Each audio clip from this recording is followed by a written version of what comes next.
Assalamualaikum warahmatullahi wabarakatuh. Kami dari kelompok 3 pada kali ini berkesempatan untuk mempresentasikan materi tentang pengendalian hayati bagian kedua. Sebelumnya, perkenalkan anggota kelompok kami. Saya sendiri, Fatahila Ahmad Ahyauddin, NIM 057, Muhammad Rizal Alfatoni, NIM 060, Valentino Edwin, NIM 061, Nur Fitriana, NIM 065, Eriko Danielo, NIM 069, Nindi Ikhwatun Salma, NIM 083, Rizky Nurdiantoro, NIM 084, Jini Aulia Rahmadini, NIM 086.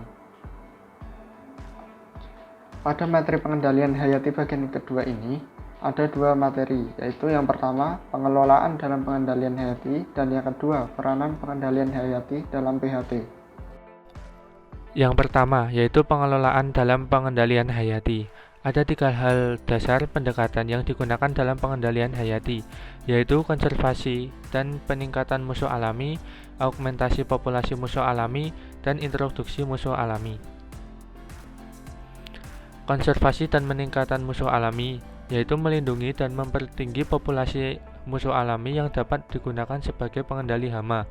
Tujuannya adalah menghindari tindakan-tindakan yang dapat mengganggu kelestarian populasi musuh alami, misalnya dengan memakai sistem tanam yang beragam, menanam dan melestarikan tanaman berbunga sebagai makanan musuh alami, menekan pemakaian pestisida yang berlebihan, melestarikan tanaman liar yang mendukung inang, alternatif parasitoid atau mangsa alternatif predator.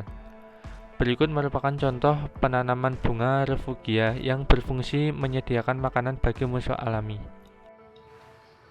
Pendekatan ini bertujuan untuk konservasi dan meningkatkan dampak dari musuh alami yang telah ada pada areal pertanaman. Salah satu caranya adalah dengan memperkecil dampak negatif penggunaan pestisida.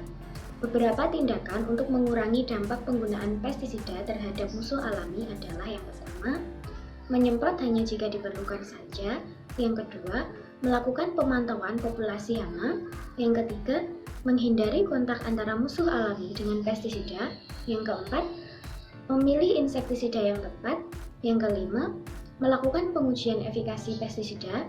Efikasi pestisida ini sendiri adalah kemanjuran suatu pestisida untuk membunuh sasaran hama tertentu. Dan yang keenam yaitu memperhitungkan efek samping pestisida. Cara lain yang dapat digunakan adalah dengan mengubah lingkungan pertanaman dan cara bercocok tanam, yaitu dengan cara meningkatkan peran lingkungan untuk meningkatkan jumlah musuh alami.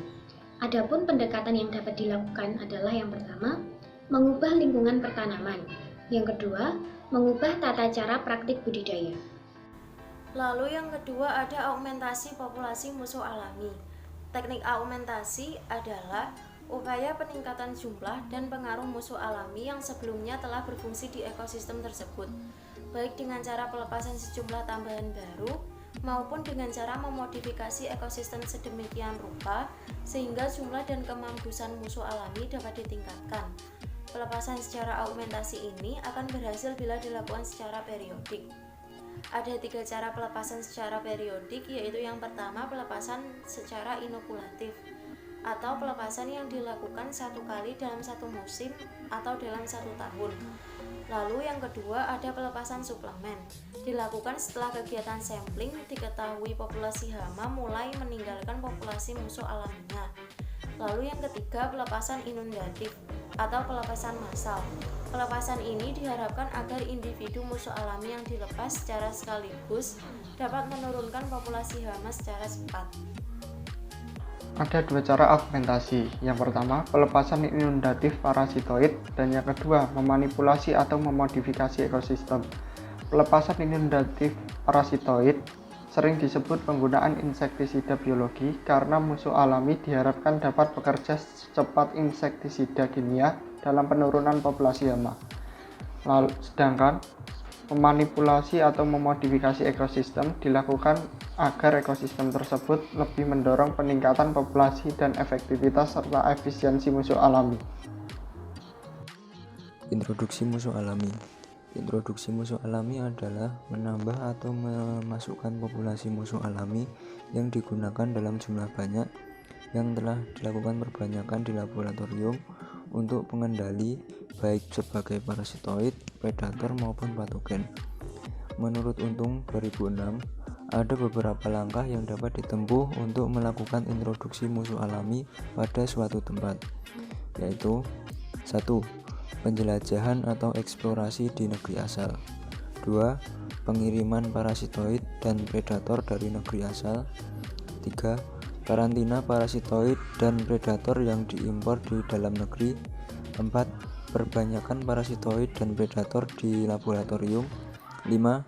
Pelepasan dan pemapanan parasitoid dan predator yang diimpor. 6. Evaluasi efektivitas pengendali hayati. Keuntungan pengendalian hayati teknik introduksi. Ada 4 keuntungan yang akan kita bahas. Yang pertama yaitu 1. Mengeksploitasi proses alami dan tidak berhubungan dengan penggunaan bahan pestisida kimia. Yang kedua, ada pembiayaannya yang hanya diperlukan pada awal introduksi saja. Yang ketiga, strategi pengendalian bersifat permanen dan jangka panjang. Kemudian yang keempat, tidak membahayakan kesehatan manusia, produksi tanaman, dan organisme menguntungkan yang lain. Kemudian, terdapat pula kekurangan pengendalian hayati teknik introduksi. Antara lain yaitu 1. Bukan metode eradikasi. 2. Program jangka panjang. 3. Dampaknya sulit diprediksi. Peranan pengendalian hayati dalam PHT. Pengendalian hayati mengoptimalkan peranan musuh alami dalam usaha pengelolaan populasi hama. Sasaran utama PHT adalah mengurangi kerugian karena serangan hama secara lebih efektif, ekonomis, dan ramah lingkungan. Pengendalian hama terpadu bukan hanya ditujukan bagi perlindungan tanaman pertanian, tetapi meliputi pula berbagai masalah hama yang berkaitan dengan peternakan, perkotaan, dan kesehatan. Dengan pendekatan berbagai taktik pengendalian, PHT diharapkan akan memperkecil potensi munculnya resistensi hama terhadap pestisida, biaya untuk pestisida, pemaparan pestisida terhadap manusia, dan dampak lingkungan akibat dari kegiatan pengelolaan hama. Yang selanjutnya yaitu keterpaduan pengendalian hayati dengan komponen PHT lain. Pengendalian hama terpadu atau PHT adalah pengendalian hama yang memiliki dasar ekologis dan menyadarkan diri pada faktor-faktor mortalitas alami seperti musuh alami dan cuaca, serta mencari teknik pengendalian yang mendatangkan gangguan sekecil mungkin terhadap faktor-faktor tersebut. Secara ideal, program pengendalian hama terpadu mempertimbangkan semua kegiatan pengendalian hama yang ada. Dalam PHT, musuh alami, cara-cara bercocok tanam, varietas tanam, agensia mikrobia, memanipulasi genetik, senyawa kimia tertentu, dan pestisida menjadi faktor tergabung dalam proses pengendalian hama. Prinsip dasar PHT bertujuan mengendalikan hama UPT agar secara ekonomis tidak merugikan dan untuk mempertahankan kelestarian lingkungan. Strategi pengendalian hama terpadu dengan cara memadukan semua teknik atau metode pengendalian hama secara optimal, baik secara ekologis maupun secara ekonomis. Pengendalian hama OPT lebih menekankan pada cara-cara non-kimiawi. Selain PHT ekologi, ada juga teknologi PHT dengan cara pengelolaan ekosistem dengan cara bercocok tanam, penggunaan varietas yang tahan OPT, pengendalian secara fisik atau mekanik, pengendalian secara genetik, penggunaan pestisida secara selektif, penggunaan OPT dengan peraturan ataupun karantina. Sekian presentasi dari kelompok kami. Apabila ada pertanyaan bisa ditanyakan di kolom komentar. Sekian, wassalamualaikum warahmatullahi wabarakatuh.